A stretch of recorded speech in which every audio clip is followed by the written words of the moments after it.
Welcome back to Reviews with Elaine, because I have opinions, and today's opinions will be about Stories of the Raksura by Martha Wells. This is volume 2, and with this one, I will be done with my complete collection of reviews of the books of the Raksura. This is the other little short story collection that I should have read between the Siren Depths and Edge of Worlds. Please excuse the fact that I read them out of order. I just always assume short story collections are something extra to read at the end when you're just not quite done with the world.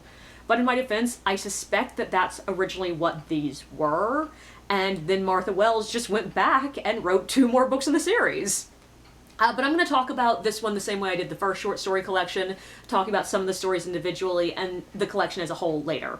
The first story in this book is The Dead City, and it's a prequel story for the rest of the series. It takes place in the timeline just a little bit before the Cloud Roads. Moon is still traveling alone and has no idea who he is, and if there are any other creatures like him out there, and he has just fled a big fell attack. And he ends up in a community that is dealing with its own problem. This mysterious new species has arrived in the hills behind their lakefront home. They call these creatures the Miners because all they know about them is that they're digging into the hills and that anyone else who goes up into the hills does not come back. Moon will find himself drawn into this mystery and drawn into the conflict over what is buried in those hills. So this is a really well-structured short story. There's a great balance between exposition and action, which I feel like is one of the biggest problems with short stories in the fantasy and sci-fi realm, because, you know, you're introducing new worlds and you don't have much room to do it in. And, like, I specifically feel that Martha Wells hit the sweet spot in this one of reminding us what we needed to know from previous books without me ever going, oh my god, I know. And part of that is because this one is a prequel to the rest of the books, so we don't have to, like, for example, explain the complexities of Raksuran culture, because Moon hasn't met them yet. But also, the new species, the new environments, the new cultures, the new everything is really well introduced. None of it feels over-explained. And we get a lot of action in this story. Especially considering it's only 60 pages. We get fight scenes, and exploration, and trauma responses, and suspicion and betrayal. And it's got a really solid emotional arc. In my review for the Siren Depth, I talked a lot about the fact that I thought Martha Wells did a great job with that book of showing us Moon being really, really irrational, but also perfectly believably irrational. And she also did that here. Moon is literally just done with, like, one of the most traumatic moments in his entire life. And he is super messy throughout this entire story. And there's this really beautiful moment at the end of the story where he thinks he's lying, but he is totally not and just hasn't realized it yet, and it's very obvious and clear to the reader, and I loved it. And I love the fact that this is the version of Moon that we meet at the beginning of Cloud Roads, and it feels like him. It doesn't feel like she went back and wrote this later. And this is exactly the kind of prequel story I like, where we get a huge part of the tension of the story is not like, will the character survive? Because, of course, to me, that never feels like it actually has tension at that point. But instead, how will they get to the beginning of the next story? My only real complaint with this one is that Moon gets attached to Gotti very quickly. And I don't just mean, like, we are missing the emotional development in the story. Like, it's not like I'm just looking at the page numbers and going, wow, he got attached to her in one page. There's very little time skipped in this story. So he pretty much just meets her and is willing to risk his life to protect her an hour later. And I do think that part of that was meant to be exploring Moon's response to trauma and how he is, you know, reassessing who he is.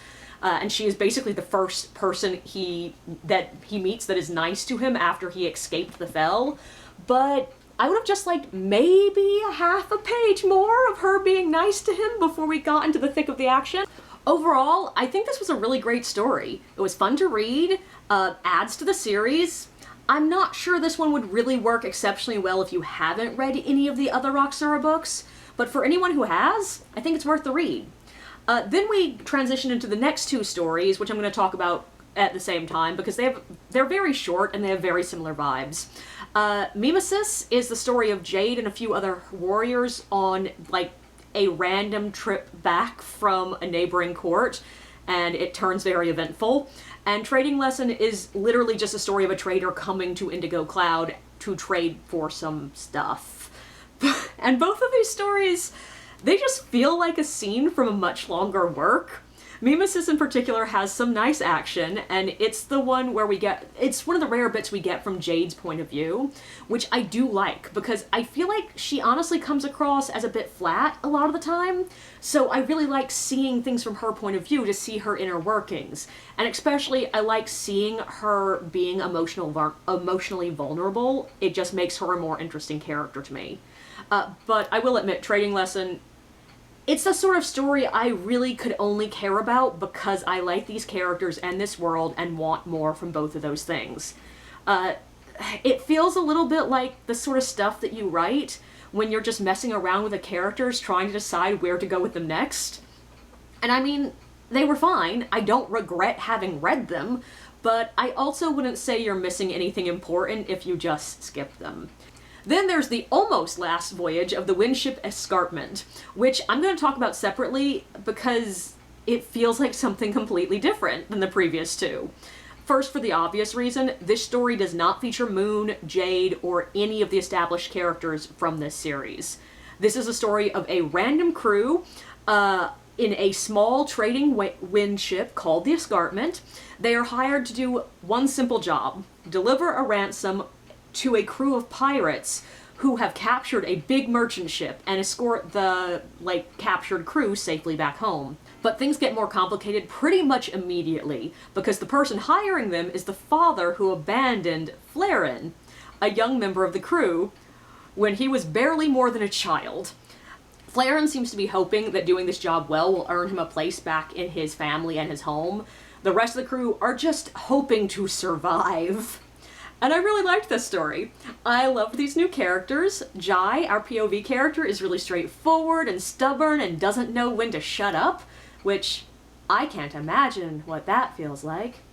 But Flaren is my favorite mix of hopeful but deeply emotionally traumatized.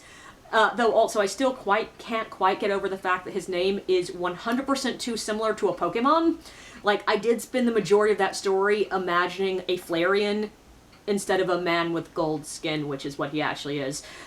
And there's this little mystery about, when he got banished and what happened, and I feel like we get just enough of the answer to feel like this was a complete story.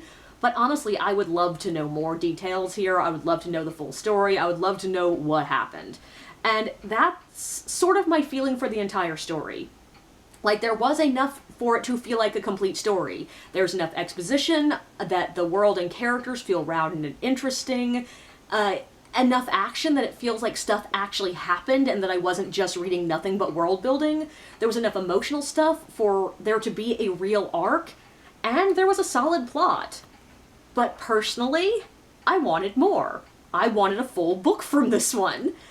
And it really feels like this story is one of those short stories that was written as the beginning of a much longer work. This felt like the pilot of a TV show, or the little adventure you often get in the beginning of epic fantasy books to just show you in action what the different characters are capable of.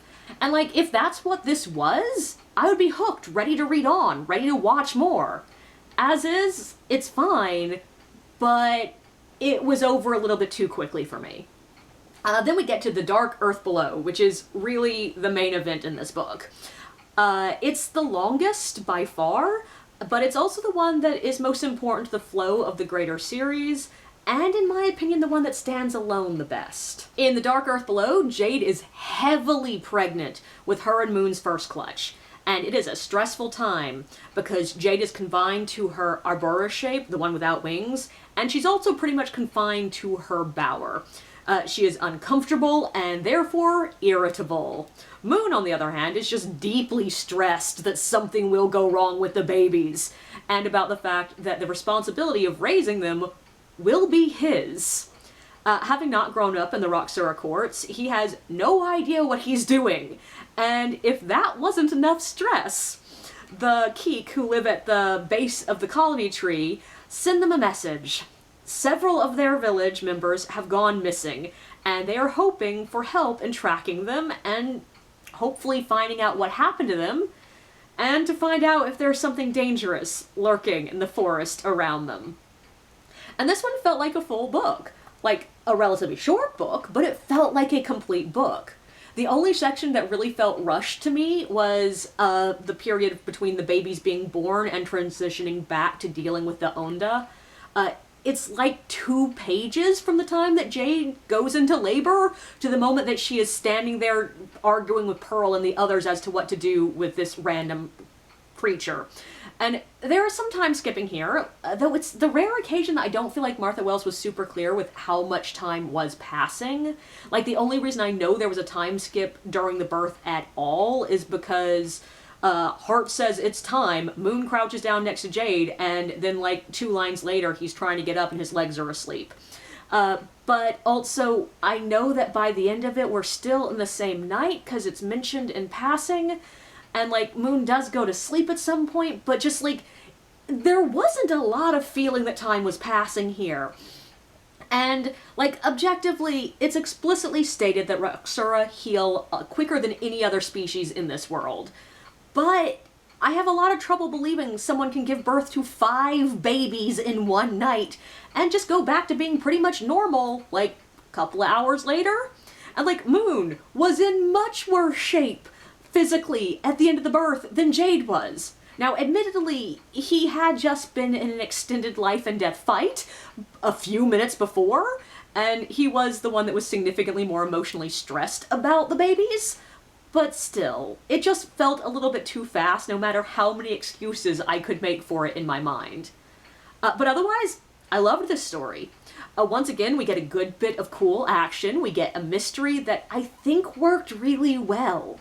There were enough clues, like, dropped here and there throughout the early part that you can figure out a good bit of what's going on before the characters do, but there are not so many or so explicit of clues that you feel like the characters are being stupid for not figuring it out. And the clues are dropped in such a way that the reader's attention is drawn to them, but you can also understand why the characters are not noticing.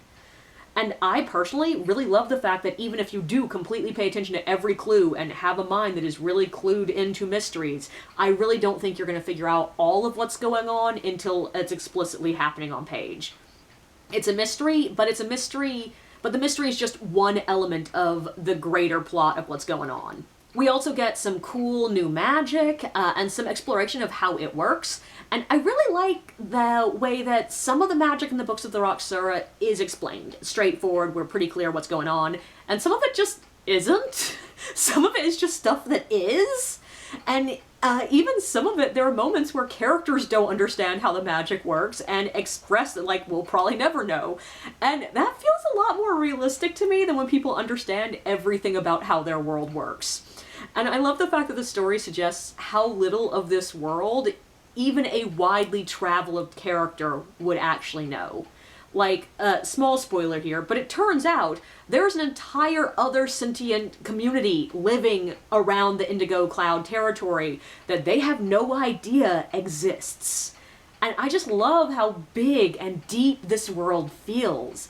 It feels like there could be hundreds of books and stories in this world, and we still wouldn't have explored even, like, half of it.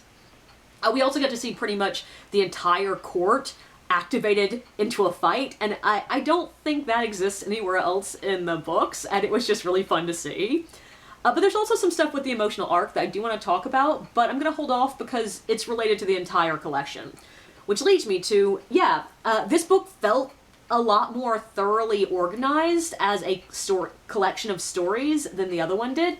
I mentioned that the first stories of the Raksura collection felt a little bit out of order to me, and I didn't really think much more of that. I was just like, yeah, it's out of order, and moved on. Because I don't really expect more from a collection of short stories. I don't often look for cohesion. But this book not only felt like they were in a perfect order, but it also felt like there was a cohesive through line through the entire collection. It felt like a book, not just a collection of stories. The book's emotional arc is basically a microcosm of Moon's emotional arc through the first half of this series. We're following Moon's journey from desperately wishing he had a place to fit in, to him feeling settled and solid in his place in the world. Indigo Cloud accepts him and acknowledges his past and who he is, and he feels comfortable in his place in the court. Especially once he has given Jade a clutch, because in doing so, he is 100% officially a member of the court.